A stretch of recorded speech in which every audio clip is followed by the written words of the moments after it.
Selamat pagi anak-anak. Gimana kabarnya hari ini?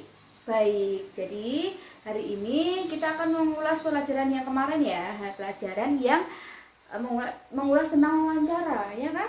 Ya. Jadi sebelum kita memulai pembelajaran, ada yang sakit hari ini? Nggak ada ya? Oh ya, lengkap ya. Semuanya masuk semua ya? Ya, sip.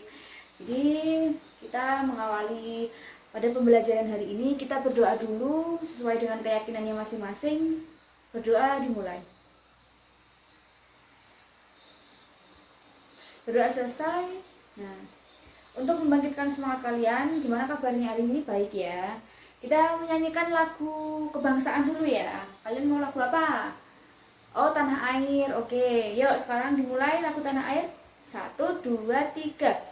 Tanah air ku tidak kulupakan, kau terkenal selama hidupmu.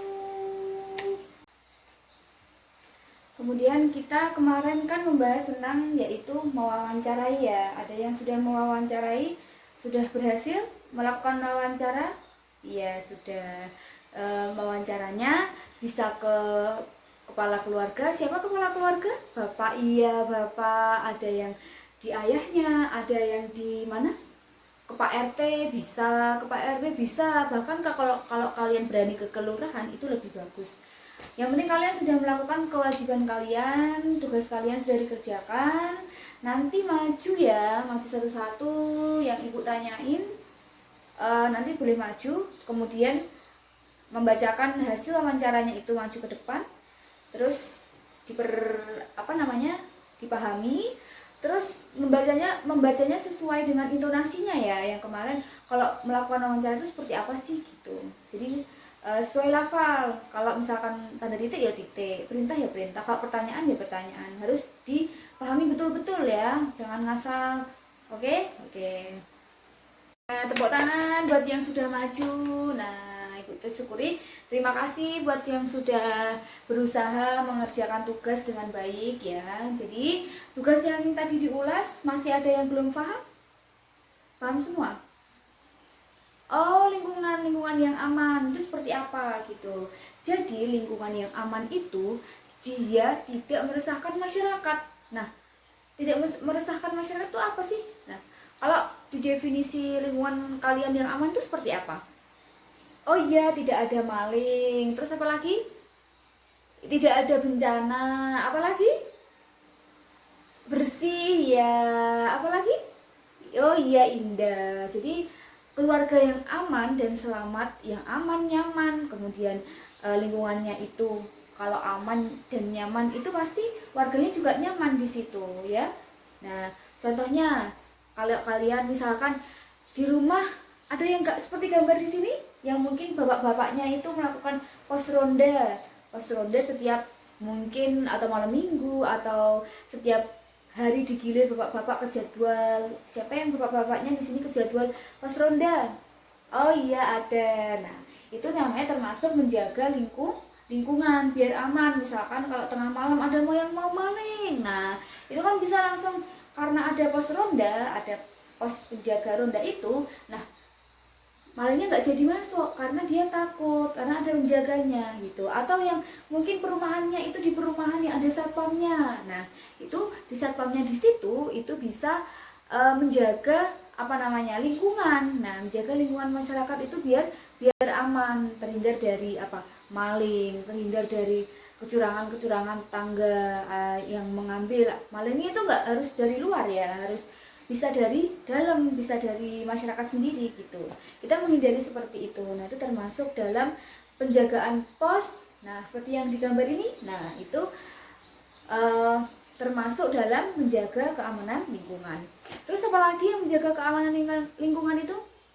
Oh iya, kemudian melakukan gotong royong. Nah, seperti yang digambar ini ya, ini melakukan gotong royong. Bentuk gotong royongnya masyarakat. Supaya apa kalau gotong royong itu? Supaya mempermudah dalam apa? Ayo. Iya, mempermudah dalam mengerjakan sesuatu supaya cepat selesai. Nah, itu namanya gotong royong. Biasanya gotong royong itu dilakukan oleh bapak-bapak, ibu-ibu, nah, mas-mas, kemudian adik-adik. Nah, kalau seumur kalian itu bisa gotong royong, nah, itu bagus. Berarti kalian ikut andil dalam menjaga lingkungan. Itu termasuk kalian berperan di dalamnya, menjadi warga negara yang baik. Jadi untuk usia kelas 4 itu apa sih menjadi peran warga negara yang baik? Nah, untuk kelas 4 itu bisa seperti menjaga lingkungannya, itu ikut gotong royong, kerja bakti yang ada di dalam rumah. Nah, itu bisa. Nah, itu contoh sekecil itu. Kalau misalkan kalian mau ikut nyoba pos ronda, itu juga bisa ya, gitu. Kemudian apalagi menjaga lingkungan itu? Iya, seperti yang digambar sini ya, itu tidak membuang sampah sembarangan. Karena kalau kita membuang sampah sembarangan, itu mengakibatkan apa? Masyarakat kita akan mudah terkena penyakit seperti batuk-batuk, pilek, kemudian demam berdarah. Kan kalau sampah menumpuk, itu kan nyamuk kan banyak ya kan. Nyamuk itu sukanya di sampah-sampah seperti itu. Jadi nyamuk, lalat itu sukanya yang di sampah-sampah yang kotor, yang bau. Nah, itu kalau kalian tidak mau membuang sampah pada tempat sampah, nah, jadi sampah itu bisa menyebabkan sakit. Nah, kalau sakit berarti kan otomatis warganya, masyarakatnya nggak aman dong, karena di rumahnya banyak nyamuk, banyak sampah. Nah, seperti itu. Jadi kita mulai dari diri kita sendiri. Kalau misalkan buang sampah, habis beli jajan, dibuang ke tempat sampah. Kita habis beli menggunakan daun, atau misalkan di rumah depan kita itu ada daun kan otomatis kalau ada angin kan rontok yang kering ya kan. Nah, daunnya itu bisa kita menjadikan pupuk kompos. Nah, kita pisahkan mana sih yang daun sampah organik, kemudian sampah anorganik. Kalau sampah organik itu apa? Ayo, siapa yang tahu sampah organik? Jadi sampah organik itu termasuk sisa-sisa makanan. Misalkan ibu kalian masak kangkung, masak bayam, masak bawang. Nah, itu termasuk sampah organik. Tapi kalau sampah anorganik itu kayak plastik, kemudian karet, kemudian plastik, kemudian kaca, logam. Nah, itu termasuk dalam kategori sampah anorganik ya. Yang plastik, semacam plastik, karet, itu tadi anorganik. Kalau yang organik itu daun, kemudian tadi yang ibu sebutkan tadi. Paham nggak sampai sini? Iya, jadi mumpung kita masih usia belia, usia dini, jadi kelas 4 itu harus bisa membuang sampah pada tempatnya. Karena kalau mulai dari kalian saja tidak mau buang sampah pada tempatnya, pada tempat sampah, nanti generus kalian tuh akan niru, karena yang kelas 4 aja nggak mau buang sampah di tempat sampah gitu, jadi akhirnya niru gitu. Jadi untuk seperti itu, macam seperti itu harus kita jaga lingkungan kita, masyarakat kita. Kalau misalkan ada gotong royong, kita ikut, karena kalau kita ikut berarti kita bisa menjadi bagian andil dari warga negara Indonesia yang baik.